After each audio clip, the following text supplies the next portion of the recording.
5 + 6 = 21 और formula use करेंगे, क्या हो गया 6 × 6 + 1/2, ये फॉर्मूला यूज करें 6 × 6 + 1/2 = 42/2 = 21।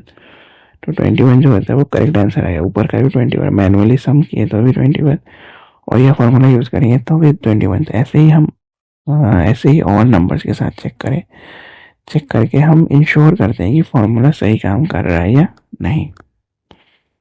ठीक है, अब एक कॉन्सेप्ट है एल्गोरिथम वेरिफिकेशन का concept.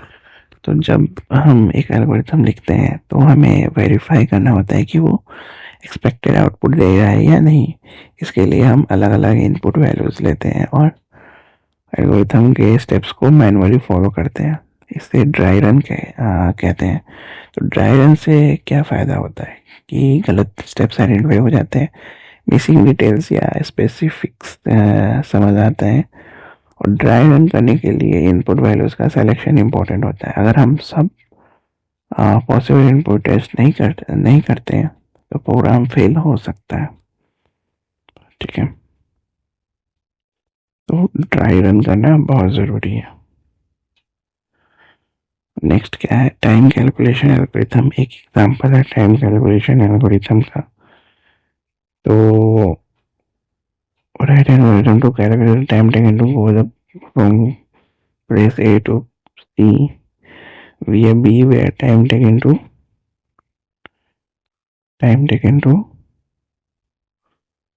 go from A to B T1 and B to C T2 are given. That is, we want the algorithm to add the time given in the hours and minutes. One way to write the algorithm is print value for T1.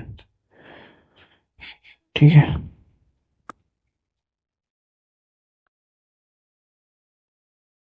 ये example है। अब क्या है, comparison of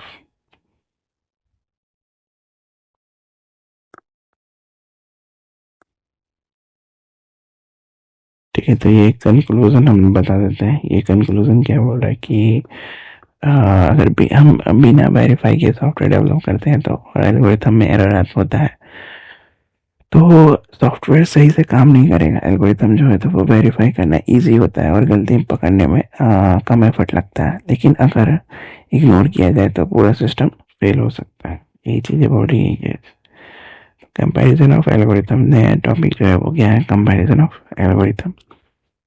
तो computer से problem solve करने के लिए कई तरीके हो सकते हैं, इसलिए एक ही प्रॉब्लम के लिए मल्टीपल एल्गोरिथम पॉसिबल होता है। तो सवाल उठता है कि कौन सा एल्गोरिथम यूज़ करें, तो हमें कौन सा एल्गोरिथम यूज़ करना चाहिए, वो सवाल उठता है।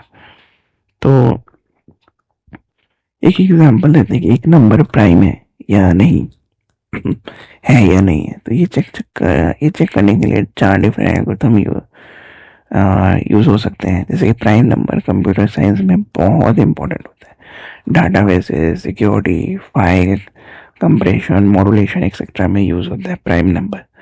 तो प्राइम नंबर चेक करने के लिए क्या होता है कि 4 एल्गोरिथम हो गए। जैसे कि डिवीजन 2 से स्टार्ट करो, नंबर को डिवाइड करो और चेक करो कोई फैक्टर मिलता है या नहीं। हर बार डिवीजर को इंक्रीज करो जब तक डिवीजर जो है वो छोटा ना हो जाए नंबर से, नंबर हो स्मॉलर देन नंबर हो। अगर कोई फैक्टर मिलता है तो नंबर प्राइम नहीं है। ये पहला एग्जांपल हो गया। ठीक है,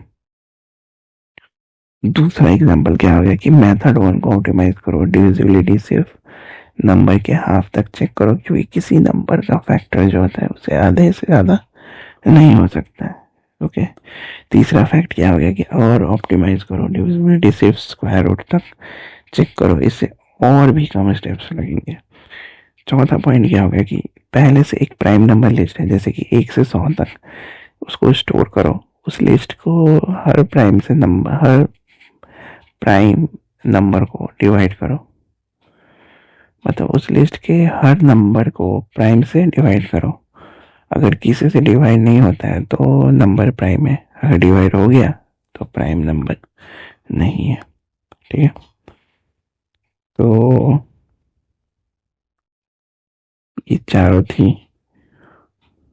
So all these 4 methods can check if a number is prime or not. Now the question is, which of these method is better or efficient? Algorithm 1 requires, तो efficiency का क्या बन जाता है algorithm 1 में कि सबसे ज़्यादा कैलकुलेशन करता है अगर नंबर बड़ा हो तो प्राइम भी ज़्यादा लगेगा। algorithm 2 में क्या होता है कि थोड़ा efficient है, हाफ तक ही चेक करता है, टाइम कम लगता है। और एल्गोरिथम थर्ड में क्या होता है कि और भी एफिशिएंट है, स्क्वायर रूट तक चेक करता है और कम टाइम लगता है। एल्गोरिथम फोर में सबसे कम कैलकुलेशन करता है, लेकिन प्राइम नंबर का लिस्ट को स्टोर करना पड़ता है जिसके लिए एक्स्ट्रा मेमोरी लगती है। तो फाइनल कंक्लूजन क्या निकला कि हमारा क्या निकला कि एल्गोरिथम को हम टू बेसिस पर कंपेयर करते हैं, जैसे कि एक टाइम कॉम्प्लेक्सिटी और एक स्पेस कॉम्प्लेक्सिटी। तो टाइम कॉम्प्लेक्सिटी मतलब कितना प्रोसेसिंग टाइम लगता है, स्पेस कॉम्प्लेक्सिटी मतलब कि कितनी मेमोरी यूज होती है। तो एल्गोरिथम चूज करते वक्त हमें ये देखना होता है कि कौन सा एल्गोरिथम फास्ट और मेमोरी एफिशिएंट है। ठीक है, तो कोडिंग है तो एल्गोरिथम को प्रोग्राम में कन्वर्ट करना।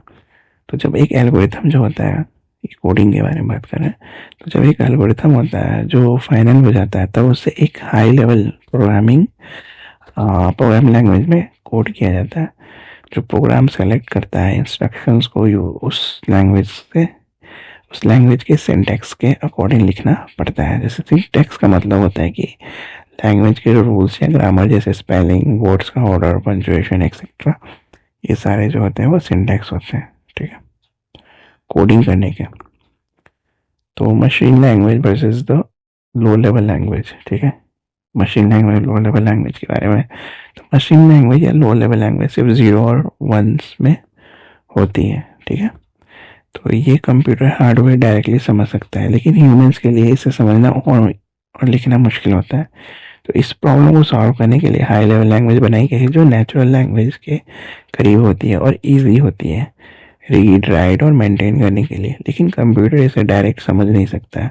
तो हाई लेवल लैंग्वेज का एक बड़ा एडवांटेज है कि ये जो है वो पोर्टेबल होती है, मतलब कि एक ही प्रोग्राम को अलग अलग कंप्यूटर्स पर रन किया जा सकता है विद लिटिल और नो चेंजेस। और लो लेवल प्रोग्राम जो होते हैं सिर्फ एक स्पेसिफिक कंप्यूटर पर ही रन होते हैं। अगर सिस्टम चेंज हो तो प्रोग्राम को दोबारा लिखना पड़ता है। ठीक है, ये है डिफरेंस हाई लेवल और लो लेवल लैंग्वेज में। तो लो लेवल जो पॉपुलर हाई लेवल लैंग्वेज होते हैं वो कुछ कॉमन हाई लेवल लैंग्वेज होते हैं, जैसे फोर्टेन हो गया, सी हो गया, C++ हो गया, जावा हो गया, पाइथन हो गया।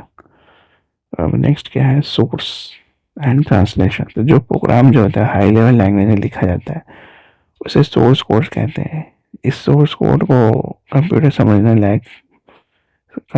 समझने लायक बनाने के लिए हमें उसे मशीन लैंग्वेज में ट्रांसलेट करना पड़ता है यूजिंग कंपाइलर या इंटरप्रेटर। तो कंपाइलर जो होता है और इंटरप्रेटर के बारे में हम चैप्टर 1 में पढ़ चुके हैं। ठीक है, तो चैप्टर 1 वाली जो सीरीज है ना वो अब जाके देख लेना। तो लैंग्वेज सिलेक्शन। ठीक है, तो नेक्स्ट पार्ट यह बोल रहा है कि लैंग्वेज सिलेक्शन, किस लैंग्वेज में कोड लिखें। तो प्रोग्रामिंग लैंग्वेज चूज करने के लिए हमें कुछ फैक्टर्स कंसीडर करने पड़ते हैं, जैसे कि प्रोग्राम किस प्लेटफॉर्म यानी कि OS ऑपरेटिंग सिस्टम पर रन करेगा। एप्लीकेशन डेस्कटॉप के लिए है, मोबाइल के लिए है या वेब के लिए है।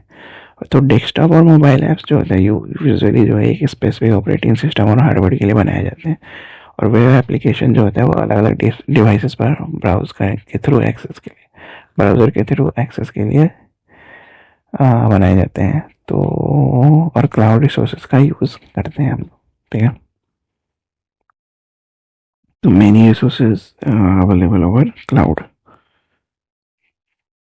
तो नेक्स्ट चीज क्या बोल रही है कि एम्बेडेड सिस्टम जो होता है के लिए प्रोग्रामिंग, तो प्रोग्राम सिर्फ कंप्यूटर, मोबाइल या ब्राउजर के लिए ही नहीं लिखी जाती है बल्कि एम्बेडेड सिस्टम के लिए भी लिखी जाती है, जैसे कि डिजिटल वॉचेस हो गए, MP3 प्लेयर्स हो गए, ट्रैफिक सिग्नल्स हो गए, वेहिकल्स हो गए, मेडिकल इक्विपमेंट हो गई और स्मार्ट डिवाइसेस हो गए।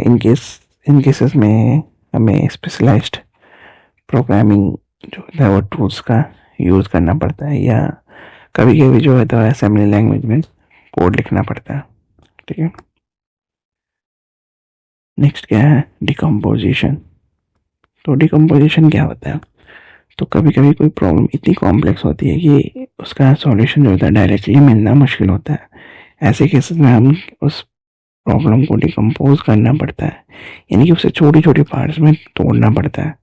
एग्जाम्पल जैसे कि रेलवे रिजर्वेशन सिस्टम। तो रेलवे में जब हम लोग रिजर्वेशन सिस्टम को डिज़ाइन करने, एक कॉम्प्लेक्स टास्क है।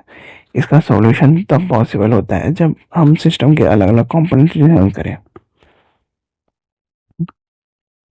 तो जैसे कि टिकट बुकिंग करना, train schedule, seat availability, payment gateway, and फिर उन्हें इफिशिएंटली इफिशिएंटली एक साथ काम करने लायक बनाना, ठीक है। तो डिकम्पोजिशन का बेसिक आइडिया ये होता है कि बेसिक आइडिया क्या होता है कि कॉम्प्लेक्स प्रॉब्लम को छोटे सब प्रॉब्लम्स में तोड़ना तोड़ना होता है। जैसे सब प्रॉब्लम्स होते हैं रिलेटिवली इजी होते हैं और सब प्रॉब्लम्स को इंडिपेंडेंटली सॉल्व किया जा सकता है। जब सब सब जब सारे जो होते हैं वो सब प्रॉब्लम सॉल्व हो जाते हैं, तब उन्हें लॉजिकली कंबाइन करके मेन प्रॉब्लम का सॉल्यूशन मिलता है, ठीक है। तो टीम वर्क का एडवांटेज ये बताया था मैंने। There are more real problems which solve very complex examples include solving problems in mathematics, maths वगैरह में यूज़ करते हैं हम लोग, ठीक है। स्कूल इवेंट्स के मैनेजमेंट में, वेदर फोरकास्टिंग सिस्टम में, डिलीवरी मैनेजमेंट सिस्टम में, ये सारे हैं डिलीवरी मैनेजमेंट सिस्टम में एक्सेट्रा। वन वे टू सब प्रॉब्लम्स,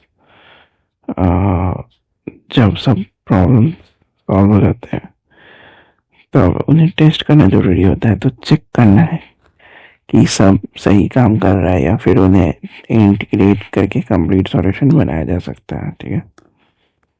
तो ये चैप्टर खत्म होता है, इतना ही। ये समरी है, ठीक है, समरी। और ये कुछ क्वेश्चंस एक्सरसाइज है,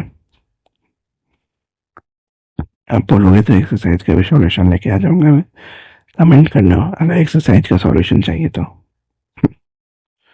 ये सारे एक्सरसाइज है, ठीक है। ओके देन नेक्स्ट हम लोग पढ़ेंगे chapter getting started with Python. Python पढ़ेंगे हम लोग नेक्स्ट। मिलते हैं नेक्स्ट वीडियो में। Till then like share subscribe करते रहना। Bye bye.